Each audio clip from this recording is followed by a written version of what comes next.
Friends, ఈరోజు మనం రాజమండ్రి దగ్గర ఉన్న విజ్ఞాన కేంద్రాన్ని ఈరోజు దర్శిస్తున్నాము. ఇక్కడ ఏ విధంగా ఉన్నది, ఏమేమి చూడవచ్చు, ఇక్కడ పిల్లలు ఏ విధంగా నేర్చుకోవచ్చు, ఒకవేళ పిల్లలు నేర్చుకోవడానికి ఉందా లేకపోతే ఇది షోయింగ్ అయినా అలాంటిది ఏమైనా తెలుసుకుందాం. నాకు తెలిసినంత వరకు అయితే చాలా వీడియోస్ కానీ చాలామంది ఇన్ఫర్మేషన్గా చెప్పింది అయితే ఇది పిల్లలకి చాలా ఉపయోగపడేది, పిల్లలు చాలా నేర్చుకోవాల్సింది. మన పిల్లలకి డైరెక్ట్ ఎక్స్ప్లెయిన్ చేసే విధంగా ఇక్కడ ఉంటుంది. అది ఏ విధంగా ఉంటుంది అన్నది లోపలికి వెళ్ళి చాలా క్లారిటీగా ప్రతి విషయాన్ని క్షుణ్ణంగా పరిశీలించుకుంటూ చూద్దాం. పదండి. బొమ్మూరులో ఉన్న విజ్ఞాన కేంద్రాలయానికి వచ్చాం కదండి. ఆల్రెడీ ఫస్ట్ పార్ట్ అయితే చూసాం. ఇప్పుడు నీటి చింత అని సెకండ్ పార్ట్ అయితే మనం చూడడానికి అయితే వచ్చాం. చూస్తున్నారు కదండి, ఈ ప్లేస్ ఏమిటంటే మనకి పోలవరం ప్రాజెక్ట్ అన్నది ఏ విధంగా ఉంటుంది అన్నది ఇక్కడైతే మనకి చూపించడం జరుగుతుంది. అలాగే దీనివల్ల ఉపయోగం ఏంటన్నది కూడా ఇక్కడ పక్కన మనకు రాసిపెట్టి ఉంటుందండి. చూస్తున్నారు కదండి, ఇదే పోలవరం ప్రాజెక్టు. ఈ పోలవరం ప్రాజెక్టు వలన ఎంత యూజ్ ఉంటుందో అన్నది చెప్పారు.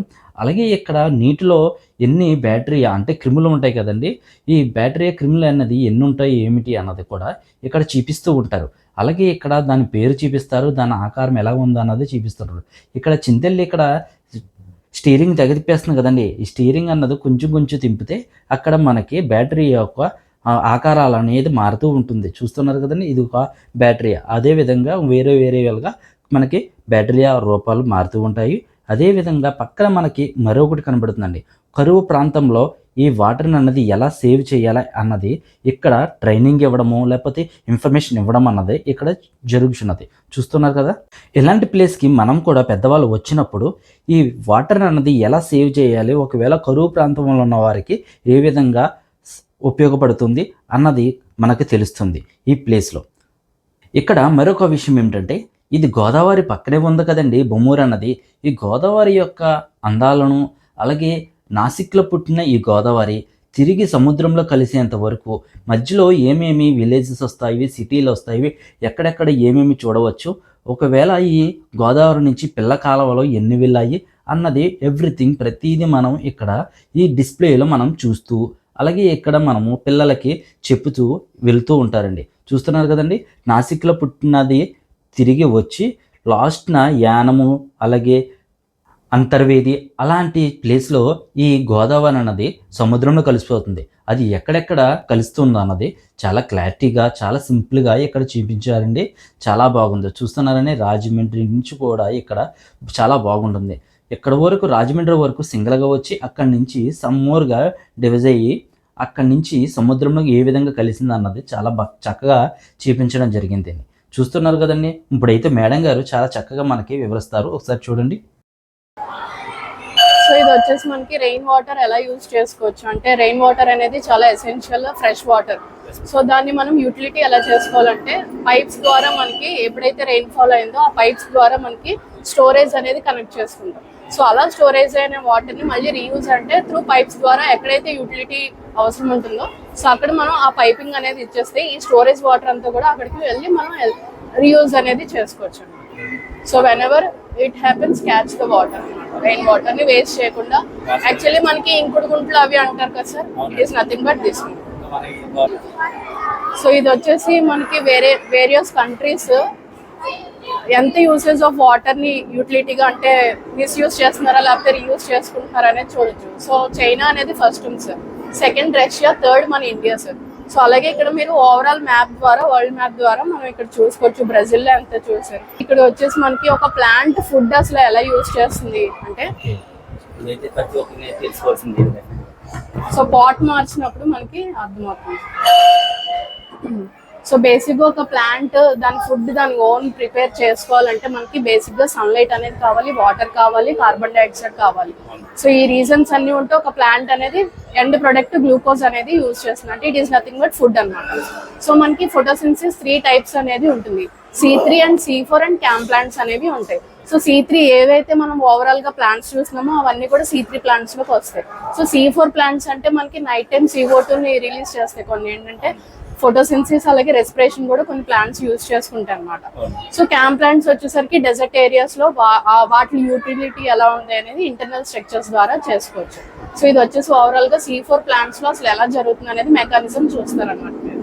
అది కాకుండా అడిషనల్ గా మనకి ఇక్కడ CO2 స్టొమాటో ద్వారా ఎలా వెళ్తుందో, ఆక్సిజన్ ఎలా రిలీజ్ అవుతుంది అనేది చూడొచ్చు. సో బేసిక్ గా ప్లాంట్స్ అనేవి CO2 రిలీజ్ చేస్తాయి, O2 రిలీజ్ చేస్తే CO2 కన్స్యూమ్ చేస్తాయి.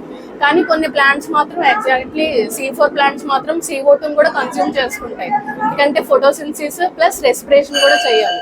సో అందుకనే CO2 రెండిట్లకి కావాలన్నమాట, ఆక్సిజన్ కావాలి, CO2 కూడా కావాలి. సో ఇటు వచ్చేసి మనకి గిఫ్ట్ ఆఫ్ గోదావరి.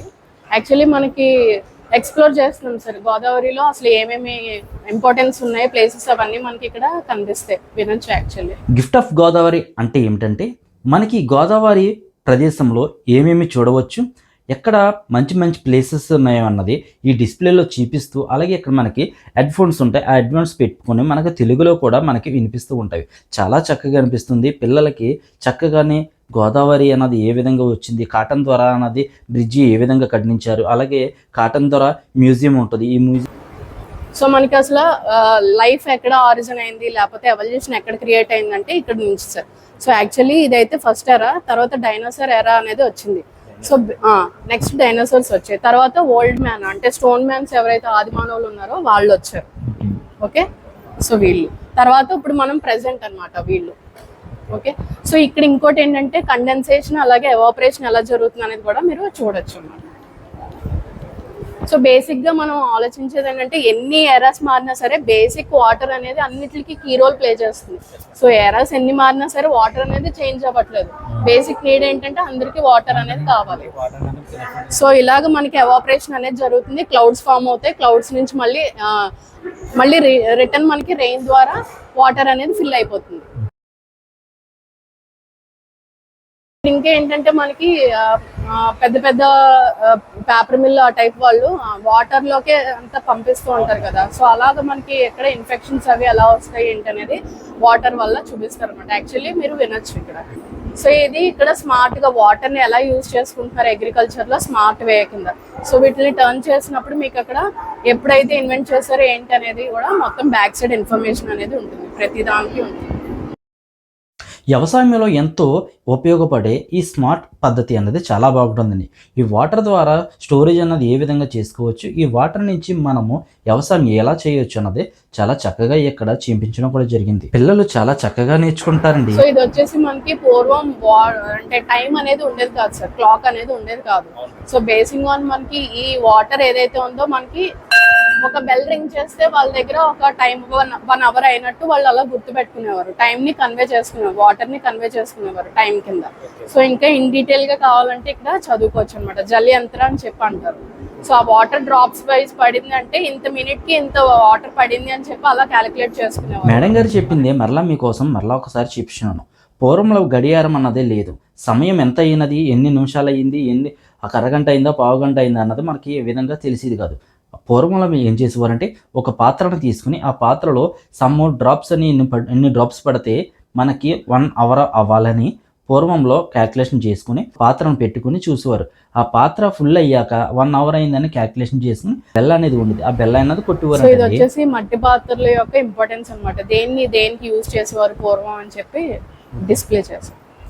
ఈ టైప్ ఆఫ్ మెటీరియల్ అన్ని ప్రజెంట్ మనం స్టీల్ కానీ లేకపోతే గాజు వస్తువులు కానీ మనం ప్రజెంట్ అయితే వాడుతున్నాం. కానీ పూర్వకాలంలో అయితే మనకు మట్టి పాత్రలు మాత్రమే వాడేవారు. అన్నీ ఒకే విధంగా అనిపిస్తాయి కానండి, కానీ అది ఏ విధంగా వాడేవారు, దాన్ని ఏది విధంగా యూజ్ చేసేవారు అన్నది ఒక క్లారిటీగా మనకి ఇక్కడ చూపించడం జరిగింది. ఒకసారి మీరే చూడండి, ఇక్కడ కూజా ఉంది, ఈ కూజాని ఏ విధంగా వాడారు, అలాగే ఇక్కడ జగ్గు ఉంది, ఇలాంటి జగ్గుని ఏ విధంగా వాడారు, అలాంటి జగ్గులు అన్నదే 2 టైప్స్ ఉన్నాయి. అది ఏ జగ్గు ఏ విధంగా వాడారన్నదే ప్రతిదీ చాలా చక్కగా ఇక్కడ వివరించడం జరిగిందండి. డెఫినెట్గా మీరు ఇక్కడ వచ్చినప్పుడు ప్రతి దాన్ని ఇక్కడ చూస్తూ ఉంటే నాకు తెలియనిది ఇంత ఉందా, నాకు తెలిసిందే కొంచెమే, తెలియాల్సిందే చాలా గోరంతా కొండంతా అని మనకి మనం ఎన్నెన్నో చెప్పుకుంటూ ఉంటాం. ఒకసారి మీరే చూడండి ఎన్ని ఉన్నాయో. ఇది వచ్చేసరికి మనకి వాటర్ అసలు ఎర్త్ మీద ఎంత ఉంది. సో ఇది ఫ్రెష్ వాటర్, అంటే మనం ఏదైతే కన్స్యూమ్ చేసే వాళ్ళము ఇది ఫ్రెష్ వాటర్. ఎక్కువ అక్కర్లేనిది సాల్ట్ వాటర్ ఎక్కువ ఉంది. సో మనకు ఉన్నదంతా కూడా వేస్ట్ వాటర్, సాల్ట్ వాటరే. సో దీని మీద రీసెర్చెస్ అన్ని కూడా జరుగుతున్నాయి సార్. అంటే ఈ సాల్ట్ వాటర్ ని ఎలా డ్రింకింగ్ పర్పస్ లో యూజ్ చేయాలనేది ఫిల్టర్ చేసి. మన ఎత్త మీద ఉన్న వాటర్లో ఎక్కువగా సాల్ట్ వాటర్ ఎక్కువ ఉందండి, మన తాగే వాటర్ చాలా తక్కువ ఉంది. మనం చాలా జాగ్రత్తగా వాడాలో. వచ్చేసి ఎర్త్ మీద అసలు ఎంత వాటర్ ఉంది, అందులో ఫ్రెష్ వాటర్, రివర్ వాటర్స్ ఎంత ఉన్నాయి అనేది డయాగ్రమాటిక్ రిప్రజెంటేషన్ సేమ్. సో ఇది ఒక గ్లోబ్ ఎర్త్ మీద, సో ఎంత ఉంది పర్సంటేజ్ బాగా చూడగలం. సో ఇదంతా వాటర్ లేకపోతే ఎర్త్ ఎలా కనిపిస్తుంది అనేది, వితౌట్ వాటర్ ఎర్త్ ఎలా ఉంటుంది అనేది చూడొచ్చు. ఈ భూమి మీద వాటర్ అనేది లేకపోతే ఏ విధంగా ఉంటుంది అన్నదే ఈ గ్లోబ్ అండి. ఒకవేళ వాటర్ ఉన్నా మనం ఎంతవరకు యూజ్ చేయగలమంటే చూస్తున్నా కానీ చాలా చిన్నగా, అంతే చిన్నగా అంటే 2% 1% ఉంటుంది, అదే మనం వాడుతున్నాం. సో ఇది వచ్చేసరికి మనకి 1951 లో పాపులేషన్ తక్కువ, వాటర్ అనేది ఎక్కువ ఉండేది సార్. సో అలా గ్రాడ్యువల్ గా డిక్రీస్ అవుతూ వచ్చింది. పాపులేషన్ ఇంక్రీజ్ అయ్యే కొద్దీ వాటర్ రిసోర్సెస్ అనేది చాలా గ్రాడ్యువల్ గా తగ్గిపోతున్నాయి. మేడం గారు ఏమి చెప్తున్నారంటే మనకి దాదాపుగా 1950లో మనకి వాటర్ అన్నది తాగడానికి ఎక్కువగా ఉండేది. కానీ సంవత్సరాలు గడిచే కొద్దీ మనం పెరుగుతూ ఉన్న జనాభా పెరగడం వలన వాటర్ కన్జ్యూమ్ అన్నది ఎక్కువ అవడం వలన ప్రతి మనిషికి వాటర్ అన్నది అందలేకపోతున్నది. అదే మనకి కరువు రావడానికి ఇదే మెయిన్ రీజన్ అని మేడం గారు చెప్తున్నారు. అదేవిధంగా ఈ విధంగా మనం చేయకుండా ఉండాలంటే వాటర్ని ఎక్కువగా మనం స్టోరేజ్ చేసుకుంటూ ఉంటే బాగుంటుందని మేడం గారు చెప్తున్నారండి.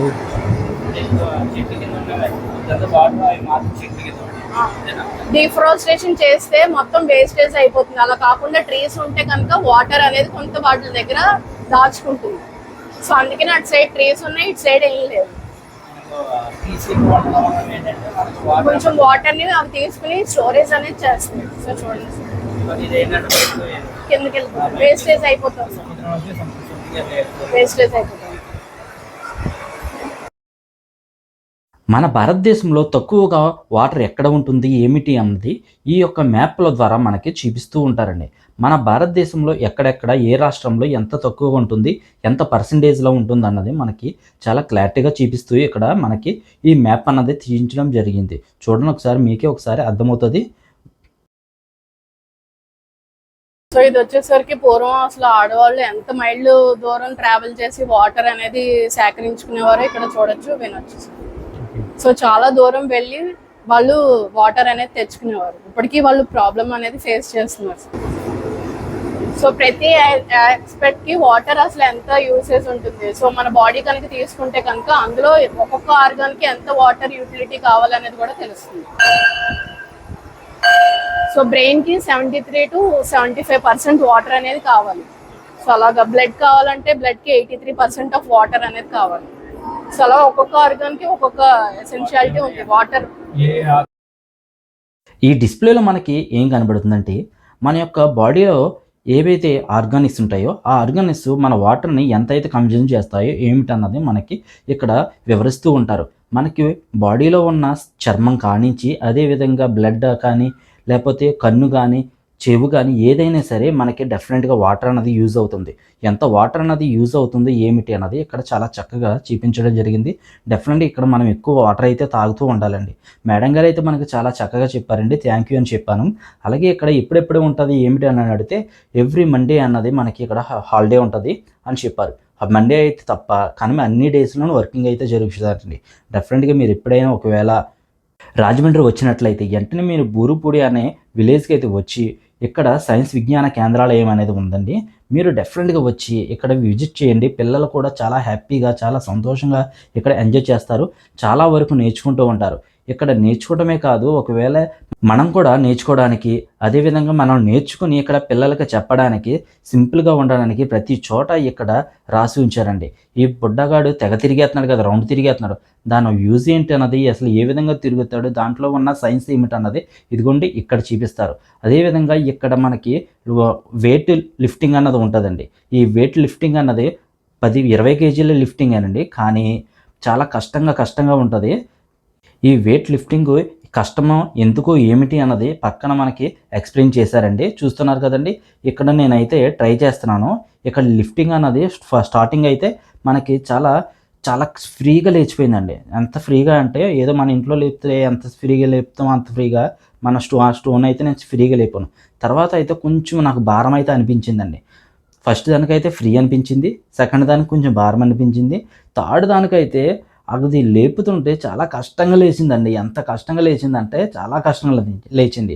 అసలు ఎందుకు ఇంత అలా జరిగింది అన్న దానికోసం అంటే ఒక సైన్స్ అయితే ఉందండి. ఈ సైన్స్ అన్నది ఏమిటి అన్నది చెప్పడం కోసమే ఈ యొక్క డెమో కింద మనకి ఇక్కడ చూపించడం జరిగిందండి. చాలా బాగుందండి. ఇక్కడైతే మనకైతే ప్లేస్ బాగుంది. అలాగే ఈ విధంగా పిల్లలతో వచ్చి కూర్చోవడానికి ఇక్కడ పార్క్ బాగుంది. ప్రతి చాలా బాగుందండి.